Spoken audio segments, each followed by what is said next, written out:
ketika 2 rakaat sebelum subuh. Nah, semestinya dihafal nih. Al-Baqarah 136, Ali Imran 64. Assalamualaikum warahmatullahi wabarakatuh. Bismillahirrahmanirrahim. Innal hamdalillah nahmaduhu wa nasta'inuhu wa nastaghfiruh wa na'udzu billahi min shururi anfusina wa sayyiati a'malina. Man yahdihillahu fala mudilla lahu wa man yudlil fala hadiya lahu. Wa ashhadu an la ilaha illallah wahdahu la syarika lah wa ashhadu anna Muhammadan abduhu wa rasuluh. Ya ayyuhalladzina amanu taqullaha haqqa tuqatih wa la tamutunna illa wa antum muslimun.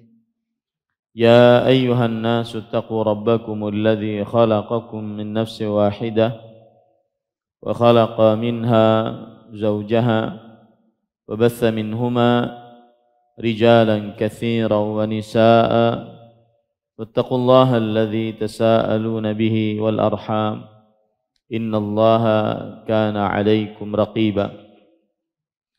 يا أيها الذين آمنوا اتقوا الله وقولوا قولا سديدا يصلح لكم أعمالكم ويغفر لكم ذنوبكم ومن يطع الله ورسوله فقد فاز فوزا عظيما. أما بعد فإن أصدق الحديث كتاب الله وأحسن الهدي هدي محمد صلى الله عليه وعلى آله وسلم وشر الأمور محدثاتها وكل محدثة بدعة وكل بدعة ضلالة وكل ضلالة في النار.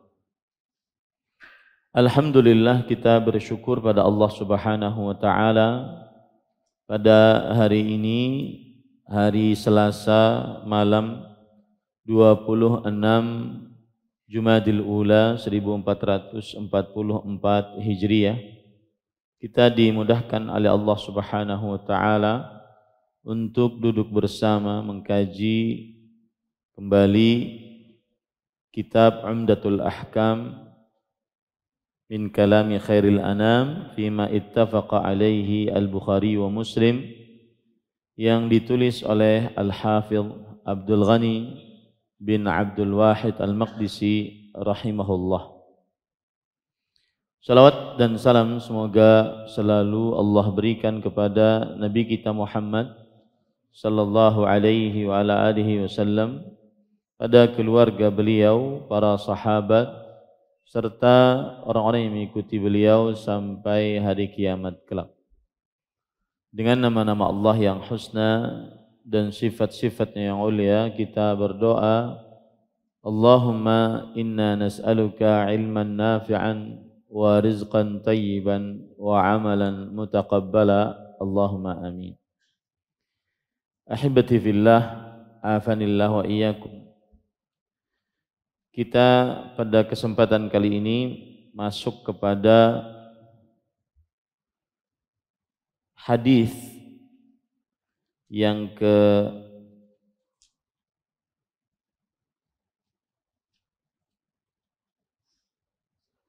104. Hadis yang ke 104,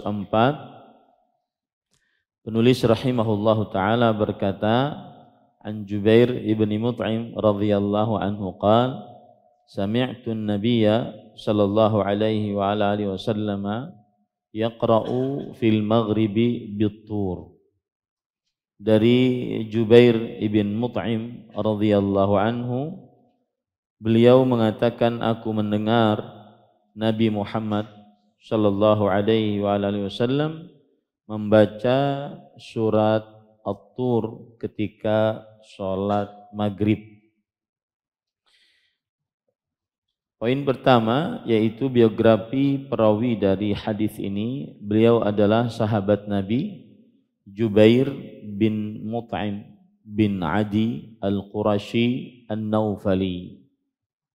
Jubair bin Mut'im bin Adi Al-Qurashi An-Naufali, dan beliau adalah sahabat yang paham betul tentang nasab keturunan orang-orang Quraisy dan juga nasab keturunan orang-orang Arab.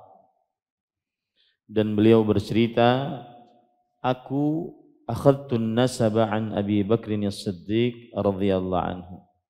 Aku mengambil ilmu nasab ini dari Abu Bakar as-Siddiq radhiyallahu anhu. Kemudian beliau menemui Nabi Muhammad sallallahu alaihi wasallam saat ingin menebus tawanan pasukan perang Badar. Kemudian beliau mendengar Nabi Muhammad sallallahu alaihi wasallam membaca surat At-Tur.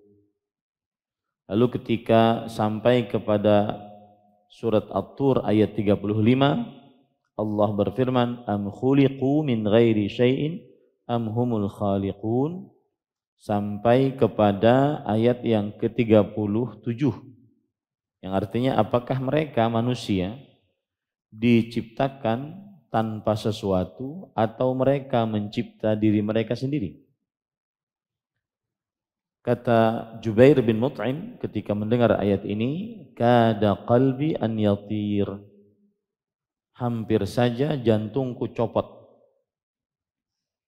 karena ayat ini memberikan petunjuk kepada beliau. Akhirnya beliau masuk dalam agama Islam. Dan beliau berkata, wa dzalika awwalu ma waqara al-iman fi qalbi. Itulah yang membuat masuknya keimanan di dalam hatiku. Kemudian Jubair bin Mut'im radhiyallahu anhu, beliau masuk Islam antara perjanjian Hudaybiyah dan penaklukan kota Mekah. Perjanjian Hudaybiyah tahun ke-6 Hijriah dan penaklukan kota Mekah tahun ke-8 Hijriah. Antara itulah Jubair bin Mut'im radhiyallahu anhu masuk dalam agama Islam. Dan beliau wafat pada tahun 58 Hijriah. Taib. Di dalam hadis ini Nabi Muhammad sallallahu alaihi wasallam membaca di dalam salat maghrib setelah Al-Fatihah, yaitu surat At-Tur.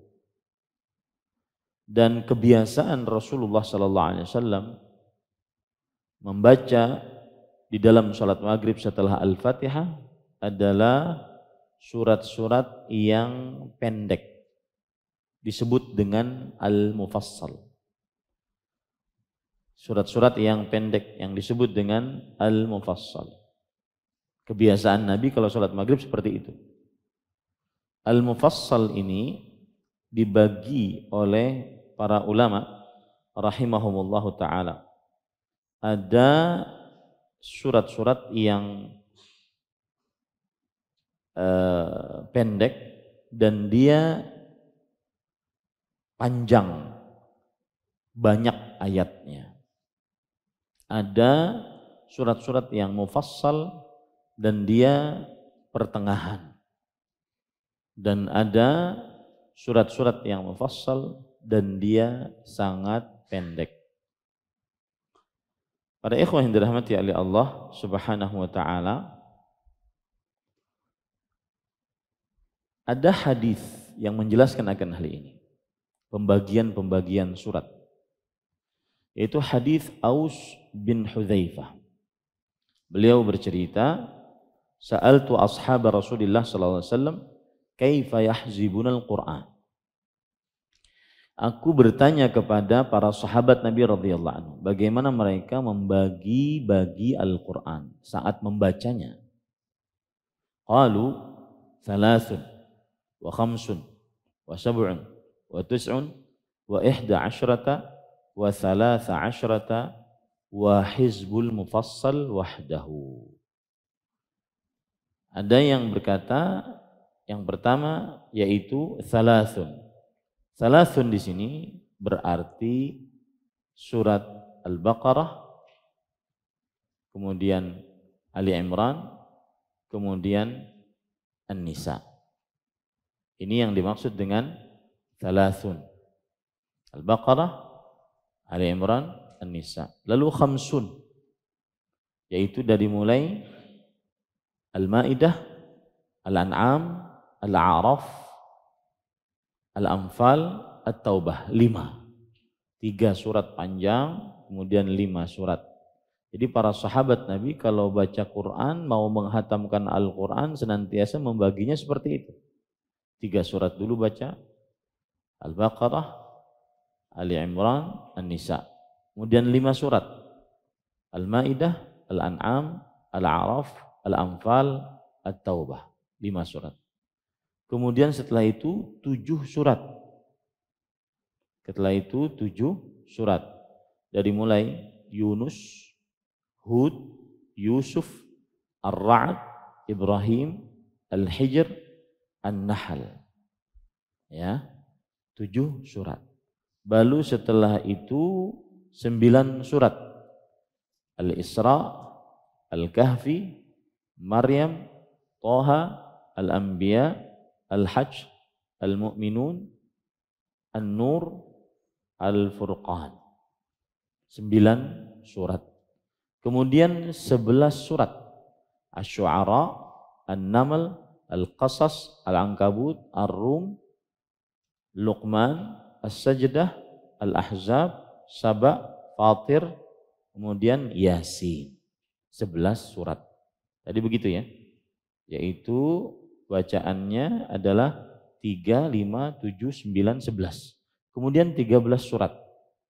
13 surat tadi As-Saffat, Shad, Az-Zumar, Ghafir, Fussilat, Asy-Syura, Az-Zukhruf, Ad-Dukhan, Al-Jathiyah, Al-Ahqaf, itu sudah 10, Muhammad, Al-Fatah, Al-Hujurat, 13.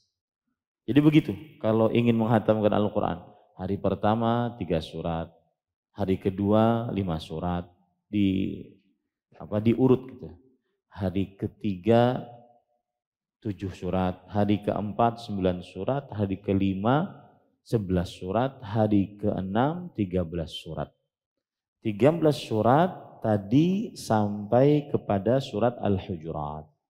Nah, dari mulai surat Al-Hujurat ini, mulai surat Al-Hujurat atau surat setelahnya, surat Qaf, itu disebut dengan surat Al-Mufassal.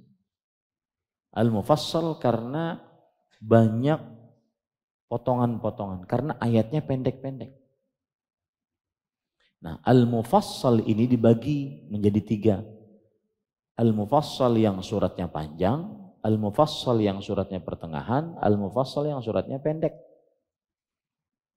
Nah, Nabi Muhammad SAW kebiasaan beliau di dalam surat sholat maghrib seperti saya tadi, beliau membaca surat Al-Mufassalnya yang pendek, yang disebut dengan Qisarul Mufassal.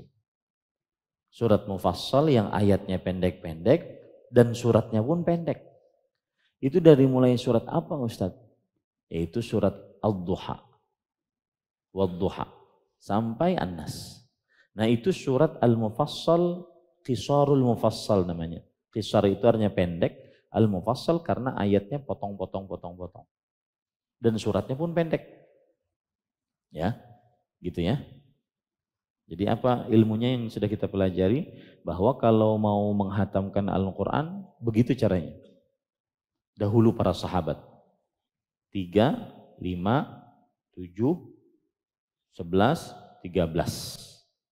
Ya, 13 berakhir pada surat apa? Al-Hujurat. Dari mulai surat setelah Hujurat itu surat Qaf. Itu disebut dengan Al-Mufassal. Al-Mufassal artinya ayat yang surat yang ayatnya pendek-pendek, makanya terpotong-potong. Nah, Al-Mufassal ini ada mufassal yang tiwal, yang panjang, ada mufassal yang mutawassit, yang pertengahan, ada al-mufassal yang qisar, yang pendek. Nah, sholat maghrib Nabi Muhammad SAW itu memakai surat-surat mufassal yang pendek. Dimulai dari apa tadi? Wadduha sampai An-Nas. Ya, Wadduha sampai An-Nas. Jadi sunnahnya Nabi Muhammad SAW seperti itu. Nah, sekarang yang jadi permasalahan, Nabi Muhammad SAW membacanya dari surat At-Tur pada hadis kita. Jubair bin Mut'im bercerita bahwa Nabi Muhammad SAW membaca surat At-Tur. Sedangkan At-Tur ini adalah termasuk daripada mufassal yang panjang. Yang panjang. Nah, ini bagaimana cara menggabungkannya? Pahamlah masuk Lut? Ya. Bagaimana cara menggabungkannya? Maka jawabannya adalah iya, betul. Nabi Muhammad Shallallahu Alaihi Wasallam memang kebanyakan di dalam sholat maghrib beliau membaca surat mufassal yang qisar, yang pendek. Istilahnya apa? Qisarul mufassal. Qisar itu pendek, al-mufassal karena suratnya itu ayat-ayatnya pendek, terpotong-potong gitu. Qisarul mufassal. Itu tadi dari mulai surat apa? Wadduha sampai An-Nas. Kebiasaan Nabi membaca sholat maghrib di situ. Nah, sekarang malah beliau baca dalam hadis kita ini, beliau baca dari mufassal juga, cuma apa? Panjang. Istilahnya tiwalul mufassal. Tiwal itu artinya tawil. Tawil itu panjang. Panjang, tapi ayatnya pendek-pendek. Qaf wal Qur'anil Majid. Ya, pendek-pendek, cuma panjang ayat. Suratnya panjang. Paham ini pada ikhwah? Nah, bagaimana menggabungkannya? Dikatakan bahwa memang kebiasaan Nabi membaca kalau sholat maghrib qisarul mufassal. Surat yang mufassal dan suratnya pendek-pendek, itu kebiasaan. Tapi kadang-kadang beliau membaca dari tiwalul mufassal. Kadang-kadang beliau membaca dari surat yang mufassal tapi jenisnya yang panjang, kadang-kadang. Nah, begitu cara memahami hadis ini. Ini para ikhwan yang dirahmati oleh Allah Subhanahu wa taala. Baik. Para ikhwah dan dirahmati oleh Allah Subhanahu wa taala. Jadi kalau mau menghatamkan Al-Qur'an kayak itu tuh. Para sahabat sehari itu kalau sepekan lah. Kalau sepekan, sehari 3 surat, hari kedua 5 surat, hari ketiga 7 surat, hari keempat 9 surat, hari kelima 11 surat, hari keenam 13 surat. Nah, dari itu 13 surat berarti sampai Al-Hujurat, surat 49. Sisanya dari 50 sampai 114, berapa surat? 50 sampai 114, 64. Nah, 64 itu hari ke-7. Itu kalau hendak menghatamkan Quran setiap sepekan. Para sahabat kayak itu dahulu. Tetapi yang paling afdal adalah sebulan sekali. Sebulan sekali, 1 hari 1 juz, 1 hari 1 juz, 1 hari 1 juz. Sebulan sekali. Begitu ya. Baik. Kemudian pada ikhwah yang dirahmati oleh Allah Subhanahu wa taala, kita ambil pelajaran dari hadis ini. Hadis yang ke-100 berapa tadi? 104 ya. Baik. Sholat maghrib adalah sholat yang dikeraskan bacaannya. Sholat maghrib, sholat yang dikeraskan bacaannya. Al-Hafidh Ibn Rajab Al-Hambali, ulama Islam yang bermadzhab Hambali berkata, fihi, di dalam hadis ini, dalilun ala anna Nabiya sallallahu alaihi wasallam kana yarfa'u sawtahu bil qira'ati fi salatil lail. Kebiasaan Nabi Muhammad sallallahu alaihi wasallam mengangkat suaranya di dalam membaca surat di dalam sholat saat sholat malam. Kemudian, jadi saat sholat malam, maghrib kan malam, isya malam, subuh malam.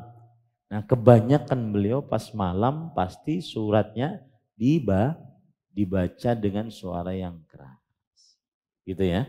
Nah, kemudian beliau mengatakan, fa inna 'amata man rawa 'anin nabi sallallahu alaihi wasallam al-qira'ata fil maghribi bis surah dzakara annahu sami'ahu yaqra'u biha.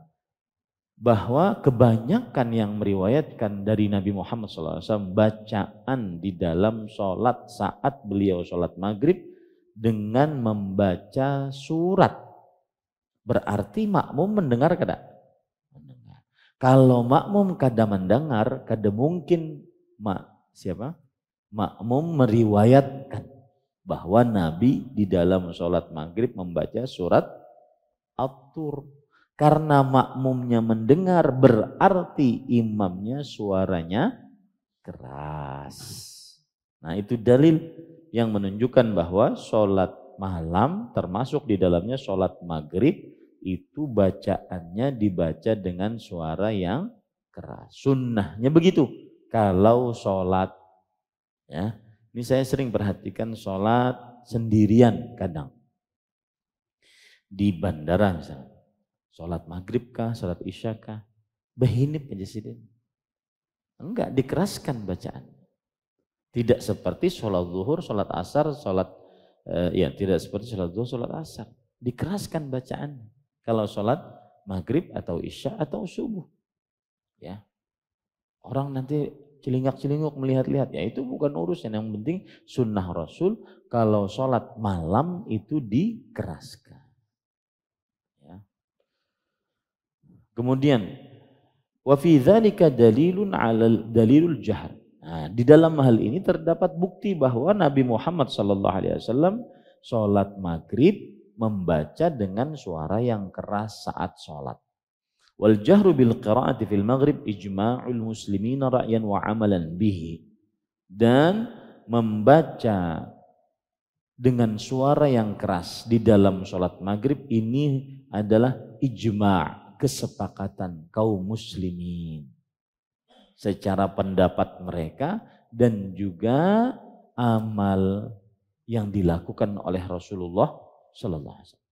Lam yazalil muslimuna yatadawaluna bainahum. Masih saja dari mulai dahulu Nabi Muhammad sallallahu alaihi wasallam sampai sekarang beliau sholat maghrib senantiasa dikeraskan bacaannya. Kemudian Al-Hafidz Ibnu Rajab juga berkata, wa hakadha nuqila al-ijma'u ala anna salat al-maghrib yajharu bir raq'atainil ulayain minha Ibnu al-Munzir wa Ibnu Hazm wa ghairuhum. Dan demikianlah dinukilkan ijma' bahwa salat maghrib dikeraskan bacaannya pada 2 rakaat pertama saja. Tidak seluruh rakaat.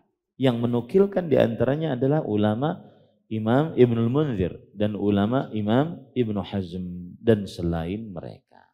Nah, jelaslah berarti sholat maghrib dikeraskan bacaannya. Dan yang dikeraskan bacaannya adalah rakaat pertama dan rakaat kedua saja. Kalau ditanya apa dalilnya bahwa sholat maghrib dikeraskan bacaannya, dalilnya adalah ijma.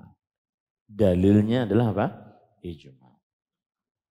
Kemudian di dalam hadis ini yang menunjukkan bahwa Rasulullah SAW mengeraskan bacaan sholat adalah Jubair bin Mut'im yang merupakan makmum Rasulullah SAW. Beliau mendengar Rasulullah SAW membaca surat At-Tur di dalam sholat maghrib. Itu menunjukkan bahwa beliau apa? Mengeraskan bacaannya. Nah, timbul lagi pertanyaan seperti yang ulun singgung tadi. Ada orang sholat subuh di bandara, sholat subuh di masjid musholla gitu ya, atau sholat maghrib, sholat isya, tapi seperti tidak mengeraskan. Nah, di sini para ulama membicarakan apa batasan terendah mengeraskan suara? Paham permasalahannya? Apa batasan terendah mengeraskan suara? Maka berkata Al-Hafidh Ibn Rajab Al-Hambali, wa adnal jahri an yusmi'a man yali. Batasan terendah yang di belakang mendengar. Nah, berarti tetap keras. Kalau misalkan Allahu Akbar, a'udzubillahi minasyaitonirrajim, bismillahirrahmanirrahim, alhamdulillah, kira-kira kedengaran di belakang? Kadalah, ulun pakai ini kedengaran. Kalau tidak pakai pembesar suara tidak terdengar kan, maka batasan minimalnya untuk mengeraskan suara yang di belakang mendengar. Yang di belakang mendengar.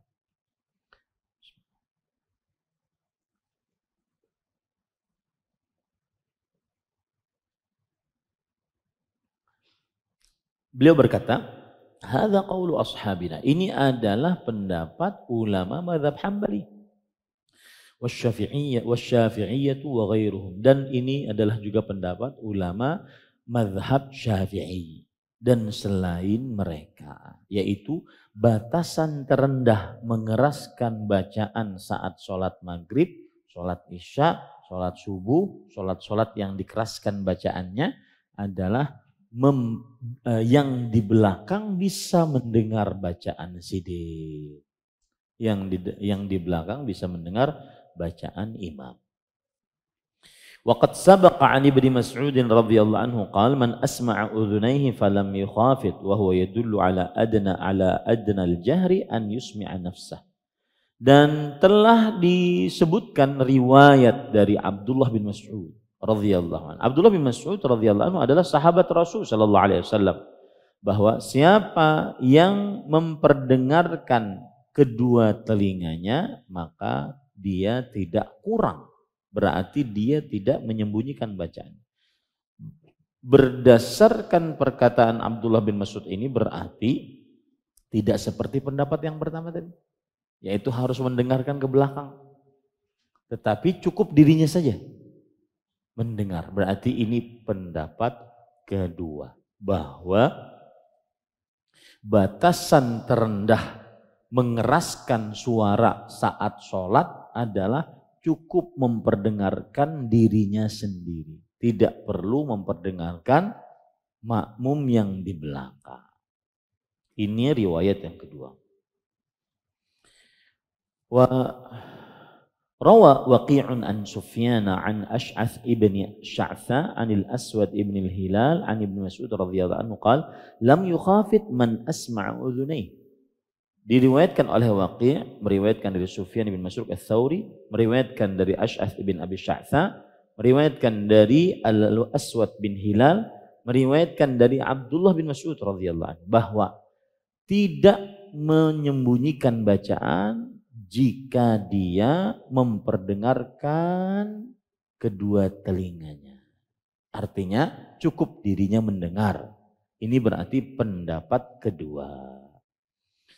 Kemudian Al-Hafidh Ibn Rajab berkata, wa muntahal jahri an yusmi'a man khalfahu in amkana dzalika min ghairi masyaqqah. Wa qad kana Umar bin Al-Khattabi radhiyallahu anhu yusmi'u qira'atahu fil masjid min kharijihi. Nah, kata Al-Hafidh Ibn Rajab, kalau begitu mengeraskan bacaan yang paling tinggi adalah dia bisa memperdengarkan suaranya kepada orang di belakangnya, ya, tanpa kesulitan. Dan diriwayatkan Umar bin Khattab kalau lagi sholat di masjid, orang yang di luar mendengar bacaan sidin, yang di luar masjid mendengar bacaan sidin. Berarti ini keras. Tapi tentunya dilihat masjid juga. Kalau masjid kayak seperti Al-Faruq ini sudah luas. Kalau masjid mungkin Masjid Nabawi yang dahulu mungkin 15 kali 15 saja. 15 kali 15 itu pun kada berdinding. Ya, jadi bisa terdengar dari luar. Artinya kada buku ciak juga sidin. Paham ya? Intinya yang paling rendah memperdengarkan kedua telinganya. Maksudnya memperdengarkan dirinya sendiri. Kalau sampai terdengar kepada yang di belakangnya, ini afdal. Afdal dan afdal. Paham ya? Nah itu kalau sholat sendirian, batasan kekerasan bacaan seperti itu. Atau kalau sholat jadi imam, batasan kekerasan bacaan seperti itu. Kemudian permasalahan selanjutnya, apa hukum mengeraskan bacaan pada sholat yang keras bacaannya? Artinya gini, kalau ada orang sholat maghrib tapi behinipan aja, sah tidak sholatnya? Allahu Akbar. Sholat maghrib nih, behinipan aja. Maghribnya baca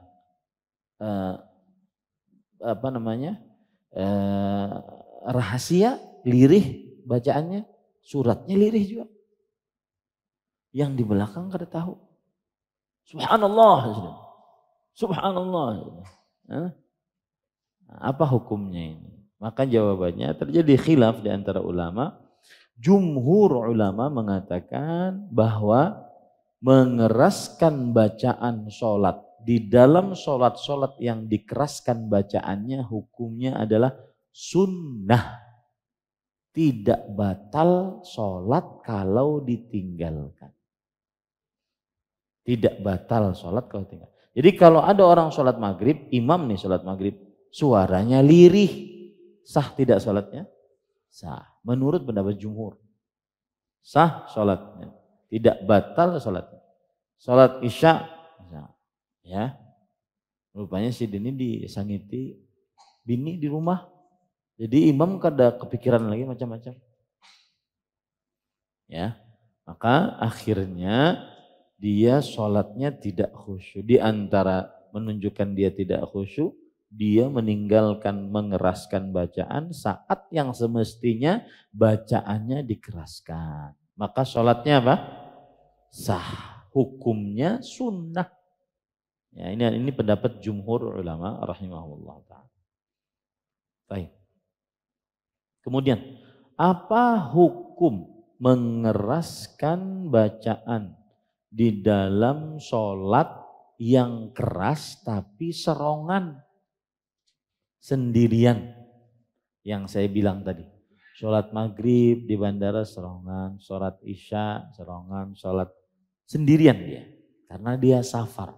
Tapi ada musholla dia sendirian. Maka bagaimana? Wallahu alam, para ikhwan yang dirahmati oleh Allah Subhanahu wa taala, pendapat yang kita kuatkan adalah pendapat Imam Syafi'i rahimahullah, yaitu dianjurkan untuk dikeraskan. Dianjurkan.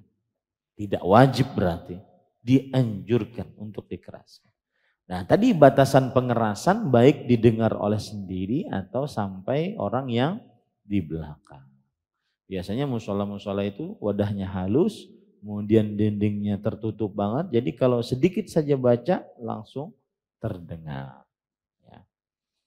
Jadi dianjurkan untuk mengeraskan apabila dia sholat di dalam sholat yang dikeraskan bacaannya dan dia sholat sendirian. Tetap dianjurkan. Jadi jangan merendahkan suaranya, tetapi tetap dianjurkan untuk dikeraskan. Baik. Kita baca hadis yang ke-115. Qala al-muallif rahimahullah 'anil Bara' ibn Azib radhiyallahu anhu anna an-nabiy sallallahu alaihi wasallam kana fi safar fa shalla al-'isha al-akhirata fa qara'a fi ihda ar-rak'atayn bit-tin waz-zaytun fima sami'tu ahadan ahsana sautan aw qira'atan minhu. Al-Bara' bin Azib radhiyallahu anhu meriwayatkan bahwa ketika Nabi Muhammad SAW berada dalam satu perjalanan, beliau mengerjakan sholat isya yang akhir dan membaca wattin wazzaitun. dalam salah satu rakaatnya. Aku belum pernah mendengar seorang pun yang memiliki suara atau bacaan yang lebih indah daripada beliau Nabi Muhammad sallallahu alaihi wa alihi wasallam. Baik. Poin pertama dari hadis ini adalah yaitu biografi sahabat yang meriwayatkan hadis ini. Beliau adalah Al-Bara bin Azib radhiyallahu anhu. Al-Bara bin Azib radhiyallahu anhu.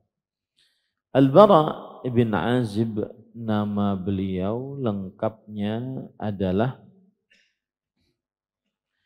Al-Bara bin Azib bin Al-Harith Al-Ansari Al-Ausi. Jadi beliau itu dari kaum Ansar, dari suku Aus. Suku Aus. Dan beliau ikut peperangan Uhud dan juga peperangan-peperangan setelahnya bersama Rasulullah sallallahu alaihi wasallam. Beliau tidak ikut perang Badar karena belum baligh. Kemudian setelah Rasul sallallahu alaihi wasallam wafat, beliau keluar dari kota Madinah dan tinggal di kota Kufah di negeri Irak dan meninggal di sana tahun 72 Hijriyah. Itulah sedikit dari Al-Bara bin Azib radhiyallahu anhu. Di sini Al-Bara bin Azib radhiyallahu anhu meriwayatkan bahwa ketika Nabi Muhammad sallallahu alaihi wasallam dalam sebuah perjalanan. Perjalanan di sini safar tidak disebutkan perjalanannya di mana ya. Beliau mengerjakan sholat isya yang akhir. Apa yang dimaksud sholat isya yang akhir? Ya, apa yang dimaksud sholat isya yang akhir? Yang dimaksud sholat isya yang akhir yaitu mengerjakan sholat isya tapi di akhir waktu. Kapan di akhir waktu? Sebelum pertengahan malam. Dan ini yang sunnahnya. Ini sholat isya waktunya yang paling afdal, yaitu diakhirkan. Ini sholat isya waktunya yang paling afdal, yaitu diakhirkan. Pernah suatu ketika para sahabat karena mungkin siangnya sudah kecapean gitu ya. Kemudian mereka nunggu Nabi Muhammad SAW keluar, akhirnya mereka tidur. Akhirnya Umar bin Khattab pergi ke rumah Rasulullah SAW dan berkata, As-salah ya Rasulullah. Wahai Rasulullah, salat. Oh, Umar bin Khattab, Masya Allah. Kemudian Rasulullah SAW keluar, lalu berkata, Laula an asyqa ala ummati innaha la waqtuha. Kalau aku tidak menyulitkan atas umatku, sebenarnya sholat isya yang paling utama adalah seperti ini. Sebelum pertengahan malam. Bagaimana cara menghitungnya sebelum pertengahan malam? Anggap misalkan jam 6 maghrib, anggap ya, jam 6. Kemudian subuh jam 5. Berarti hitung aja. 19, 20, 21, 22, 23, 24. 1, 2, 3, 4, 5. Berarti 11. Bagi setengah.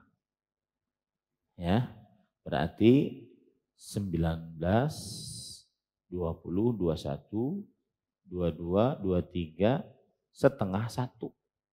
Sebelum setengah 1, itulah waktu yang paling afdal mengerjakan sholat isya. Wah, kawan ini kada berjamaah Jasidin. Lain gitu kisahnya. Ini maksudnya sholatnya berjamaah dianjurkan diakhirkan. Ya, kecuali kalau pas lagi safar. Seperti itu. Tapi hati-hati, jangan sampai karena ingin mengambil sholat akhir waktu, kelupaan. Nah ini sering terjadi nih, kelupaan. Ya. Ini pada ikhwan yang dirahmati oleh Allah SWT. Nah, beliau mengerjakan sholat isya yang akhir dan membaca wattini wazzaitun. Wattini wazzaitun berarti surat apa? At-tin. Ya, surat At-tin.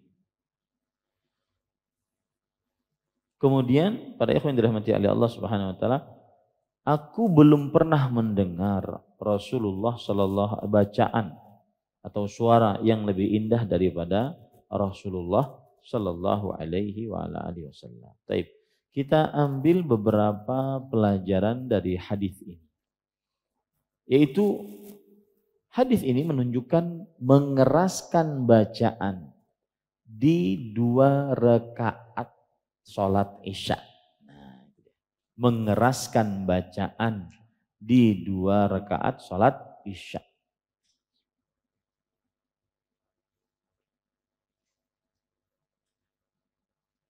Kalau ulun bertakon lampian, tahu dari mana Sidin mengeraskan bacaan?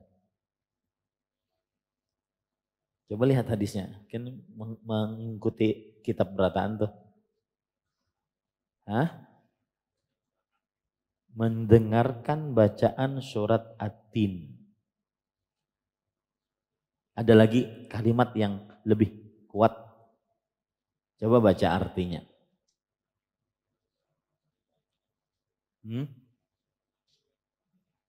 Yang di dalam hadis.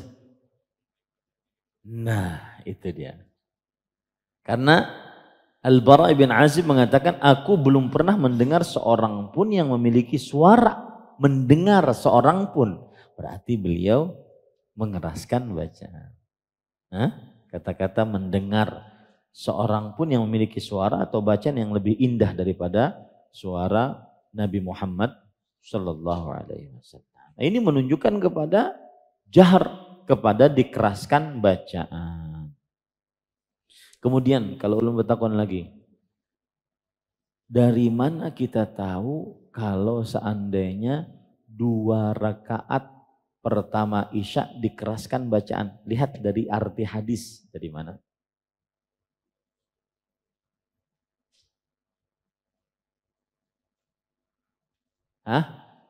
Salah satu rakaatnya. Berarti salah satu rakaatnya adalah yang pertama atau yang kedua. Yang pertama atau yang kedua. Nah, ini para ikhwan yang dirahmati oleh Allah Subhanahu wa taala. Dan ini ijma' para ulama. Nah, kalau ingin lebih jelas lagi, ini adalah ijma' para ulama. Kata Al-Hafidz Ibnu Rajab,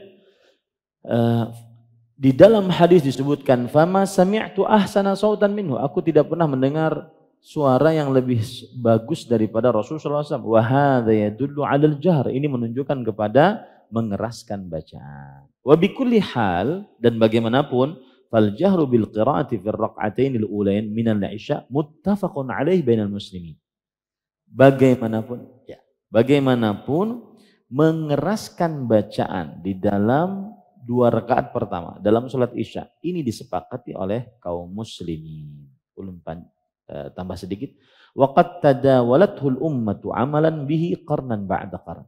Para umat Islam dari mulai dahulu satu kurun turun temurun sudah melaksanakannya, bahwa sholat isya rakaat pertama rakaat kedua dikeraskan bacaannya. Baik, itu tadi satu faedah begitu saja dari hadis yang ke-105.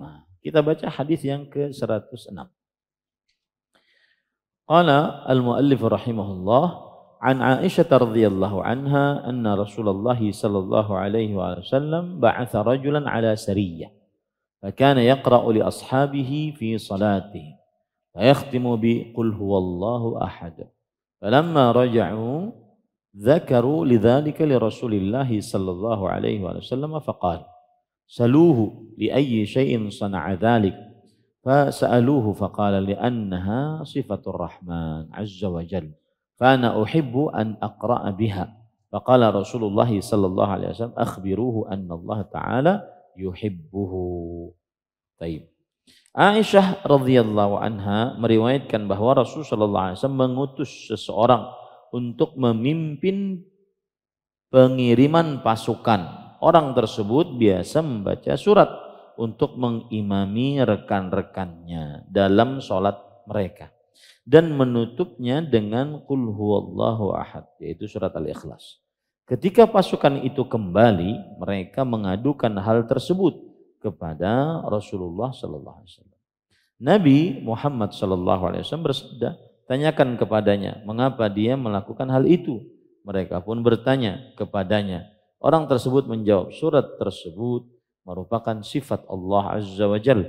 Oleh karena itu aku suka membacanya. Rasulullah sallallahu alaihi wasallam kemudian bersabda, beritahulah dia bahwa Allah Ta'ala mencintainya. Baik. Poin pertama dari hadis ini adalah seperti biasa, yaitu biografi sahabat yang meriwayatkan hadis ini. Beliau adalah Aisyah radhiyallahu anha wa ardhaha. Dan Aisyah sering sudah kita lewati riwayatnya. Beliau adalah Aisyah binti Abi Bakar, yaitu Abdullah bin Utsman, dan beliau orang Quraisy, ya, dan beliau orang Quraisy. Istri Nabi Muhammad SAW, Ummul Mukminin, ibundanya orang beriman, dan dinikahi oleh Rasulullah SAW umur 6 tahun, digauli oleh Rasulullah SAW umur 9 tahun saat sudah haid. Dan Rasulullah SAW wafat umur beliau 18 tahun. Sangat muda sekali. Dan beliau adalah a'lamun nisa 'alal itlaq. Wanita yang paling berilmu secara mutlak di dalam syariat Islam. Aisyah radhiyallahu anha wa ardhaha. Baik, kita lanjut. Para ikhwan yang dirahmati oleh Allah Subhanahu wa taala, Aisyah radhiyallahu anha meriwayatkan bahwa Rasul sallallahu alaihi wasallam mengutus seseorang untuk memimpin pengiriman pasukan. Ada istilah pasukan yang dikirim oleh Rasulullah sallallahu alaihi wasallam, kalau beliau tidak ikut itu namanya sariyah. Kalau beliau tidak ikut perangnya itu namanya sariyah. Jadi beliau ngutus dari kota Madinah pasukan, sariyah namanya, sariyah. Tapi kalau seandainya beliau ikut itu namanya ghazwah. Itu namanya apa? Ghazwah. Kemudian orang tersebut biasa membaca surat untuk mengimami rekan-rekannya dalam sholat mereka dan menutupnya dengan qul huwallahu ahad. Maksudnya adalah bahwa orang tersebut kalau sholat mengimami para pasukannya, dia baca Al-Fatihah, lalu baca surat, lalu ditutup dengan qul huwallahu ahad. Berarti ini boleh baca 2 surat di dalam 1 rakaat. Karena beliau baca Al-Fatihah, lalu surat, lalu ditutup dengan Al-Ikhlas. Rakaat kedua juga begitu, baca surat, Al-Fatihah, baca surat, kemudian ditutup dengan surat Al-Ikhlas. Nah itu dia. Falamma raja'u dzakaru dzalika li Rasulillah sallallahu alaihi wasallam faqala saluhu li ayyi syai'in sana'a dzalik. Ketika pasukan itu kembali, maksudnya kembali ke kota Madinah setelah berperang. Mereka mengadukan hal tersebut kepada Rasul sallallahu alaihi wasallam. Ini menunjukkan bagaimana para sahabat Nabi sangat bergantung kepada Rasulullah sallallahu alaihi wasallam, sangat bergantung kepada orang berilmu. Ya. Nah, begitu semestinya kita sebagai seorang muslim, maka bertanya kepada orang yang berilmu dalam perkara-perkara yang kita hadapi di kehidupan kita. Karena mereka adalah panutan. Ya, mereka adalah panutan. Apalagi di zaman sekarang bertanya sangat mudah. Bisa melalui WhatsApp, telepon, bisa melalui direct message, Instagram, Messenger di Facebook dan lain-lainnya. Bisa bertanya. Ya. Nabi Muhammad SAW bersabda, tanyakan kepadanya mengapa dia melakukan hal itu. Nah ini bentuk akhlak Rasul SAW yang mulia. Beliau tidak langsung memvonis, tetapi tanya dulu kenapa dia melakukan hal itu. Nah semestinya ini juga menjadi contoh bagi kita. Ketika ada mungkin kita melihat sebuah penyimpangan, mendengar sebuah berita, maka tanyakan kepada kenapa engkau mengerjakan hal itu. Mereka pun bertanya kepadanya. Orang tersebut menjawab, surat tersebut merupakan sifat Allah Azza wa Jalla. Oleh karena itu aku suka membacanya. Kemudian Rasulullah SAW mengatakan, beritahulah dia bahwa Allah Ta'ala mencintainya. Ini menunjukkan bahwa orang tersebut sebab membaca surat Al-Ikhlas setelah membaca surat di dalam sholat, maka karena kecintaan beliau di dalam pada surat Al-Ikhlas. Kenapa cinta beliau kepada surat Al-Ikhlas? Karena dalam surat Al-Ikhlas ada apa? Sifat Allah. Coba kita lihat sifat Allah. Qul huwallahu ahad. Al-ahad. Kemudian Allahus samad. As-samad. Sifat Allah Subhanahu wa taala. Yaitu alladzi yahtaju kullu syai. Yahtajuhu kullu syai. Zat yang segala sesuatu perlu kepadanya. Lam yalid wa lam yulad. Tidak melahirkan dan tidak dilahirkan. Nah, ini juga sifat yang dimiliki oleh Allah Subhanahu wa taala. Dan itu sifat-sifat kesempurnaan Allah Subhanahu wa taala. Sifat-sifat kesempurnaan yang dimiliki oleh Allah Subhanahu wa taala. Maka orang ini suka dengan sifat itu. Nah, ini juga menjadi pelajaran bagi kita agar kita mencintai Allah. Maka niscaya Allah akan mencintai kita. Karena Rasulullah SAW bersabda, beritahukan kepada kita bahwa Allah mencintainya. Ini terdapat pelajaran bahwa tetapnya sifat cinta bagi Allah. Allah itu memiliki sifat cinta. Makhluk juga memiliki sifat cinta. Tetapi cintanya makhluk beda dengan cintanya Allah Subhanahu wa taala. Cintanya makhluk beda dengan cintanya siapa? Allah Subhanahu wa taala. Nah. Baik. Kemudian kita ambil hadis yang ke-107.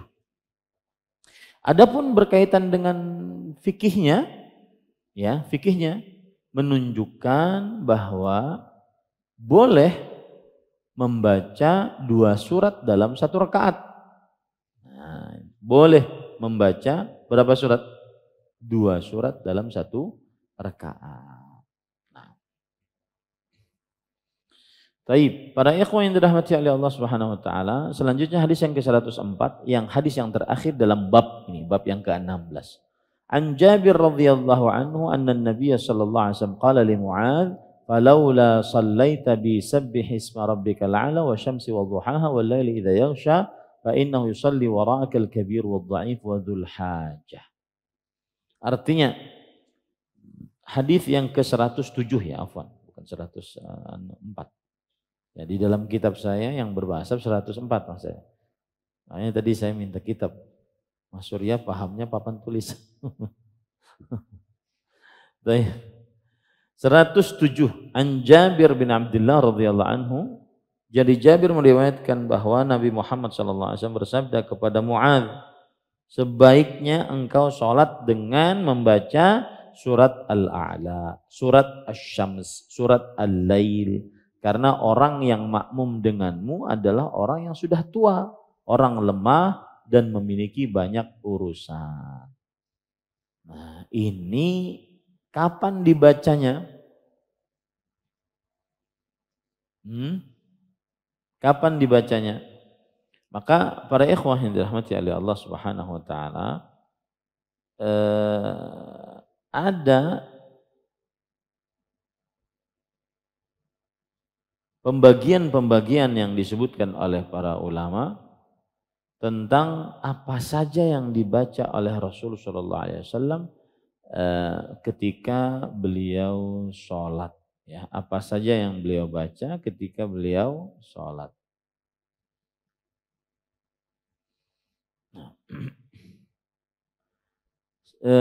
Sabbih isma rabbikal a'la.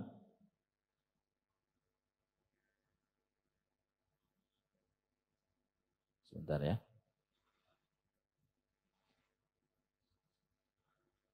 Ada beberapa riwayat Nabi Muhammad SAW beliau membacanya saat beliau sholat 5 waktu.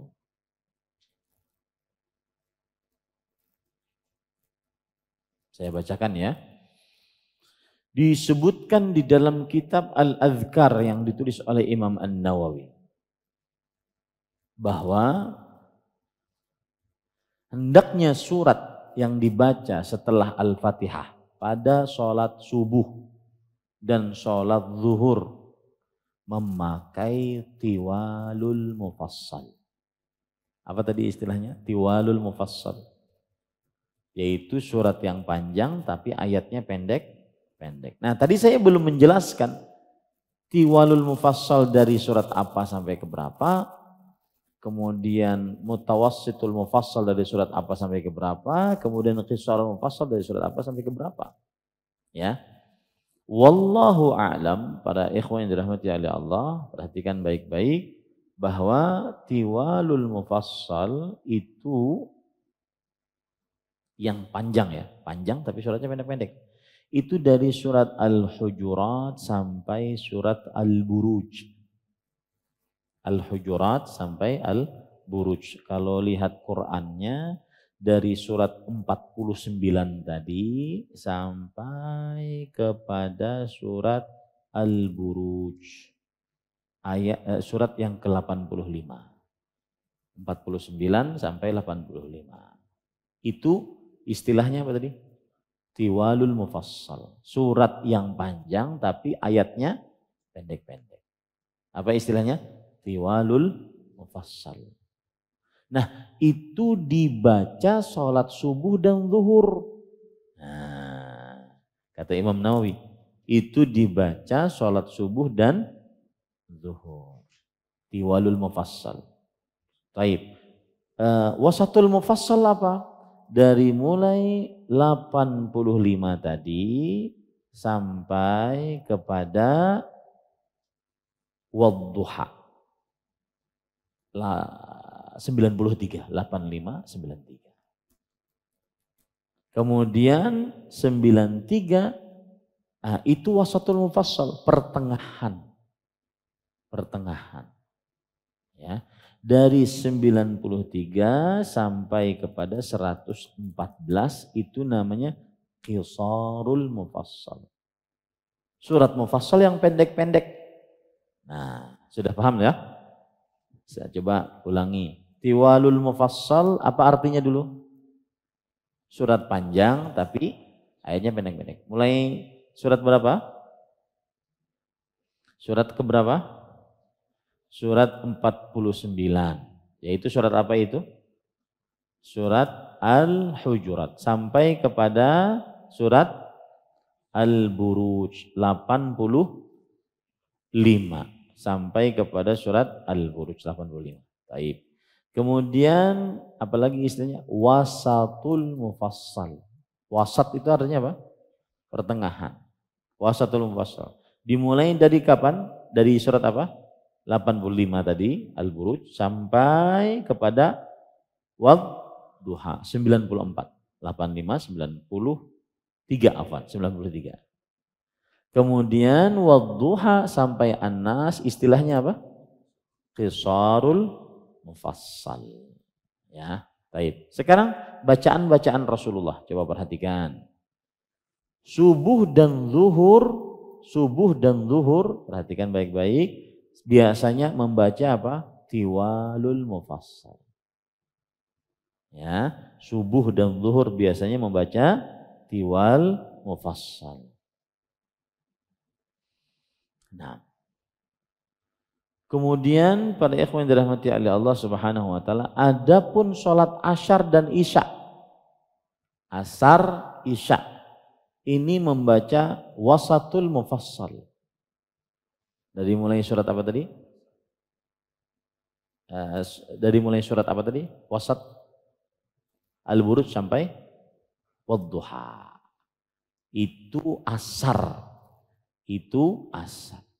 Maghrib membaca qisarul mufassal. Dari mulai surat apa tadi? Wadduha sampai An-Nas. Nah ini para ikhwan yang dirahmati oleh Allah Subhanahu wa ta'ala. Kemudian lihat lagi kata Imam Nawawi rahimahullah. Sunnah membaca di 2 rakaat sebelum sholat subuh. Sunnah membaca di 2 rakaat sebelum sholat subuh. Yaitu Qulu amanna billah wa ma unzila ilaina wa ma unzila ila Ibrahim wa Ismail. Surat Al-Baqarah ayat 136. Al-Baqarah ayat 136. Sampai kepada akhir ayat 136 bawahnya.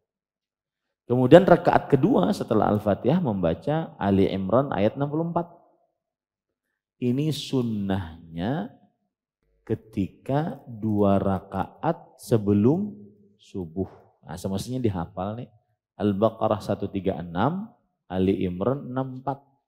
Rakaat pertama Al-Baqarah 136, Ali Imran 64. Di sana ada riwayat yang lain. 2 rakaat sebelum subuh setelah Al-Fatihah apa? Al-Kafirun. Kemudian Al-Ikhlas. Nah, ini riwayat yang lain. Ya. Jadi ini dapat ilmu baru kita bahwa membaca 2 rakaat sebelum subuh, rakaat pertama surat Al-Baqarah ayat 136. Rakaat kedua setelah Al-Fatihah surat Ali Imran ayat 64. Nah, ini dihafal ya. Itu ada dalilnya semua, hadis riwayat Muslim. Baik. Kemudian para ikhwah yang dirahmati oleh Allah,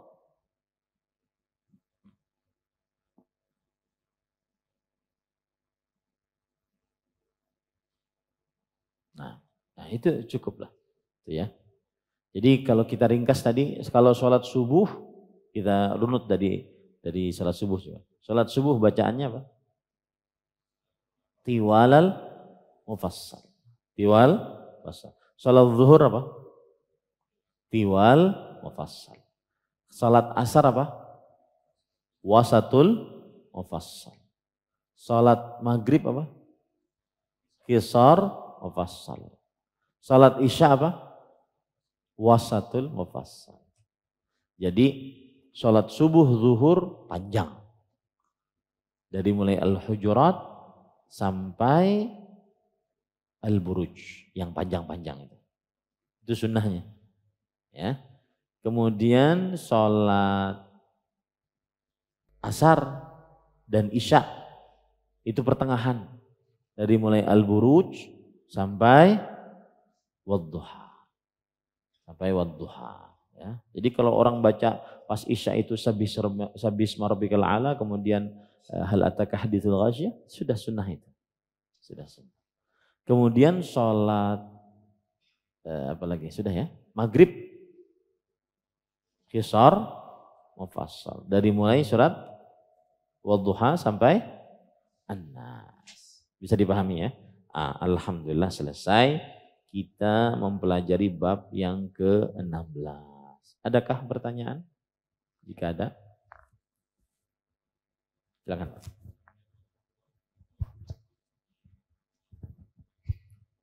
Misalkan Waalaikumsalam warahmatullahi wabarakatuh. Misalkan sholat zuhur, ternyata imamnya membaca nyaring, apakah ditegur atau tidak? Bagus pertanyaan. Jawabannya adalah tidak. Kenapa? Karena sama dengan kasus sholat maghrib dibaca dengan suara yang rendah, lirih. Maka tidak perlu untuk ditegur. Karena hukumnya dua-duanya apa? Sunnah. Sunnah mengeraskan bacaan di sholat maghrib dan isya dan subuh. Sebagaimana sunnah merendahkan bacaan pada sholat zuhur dan asar.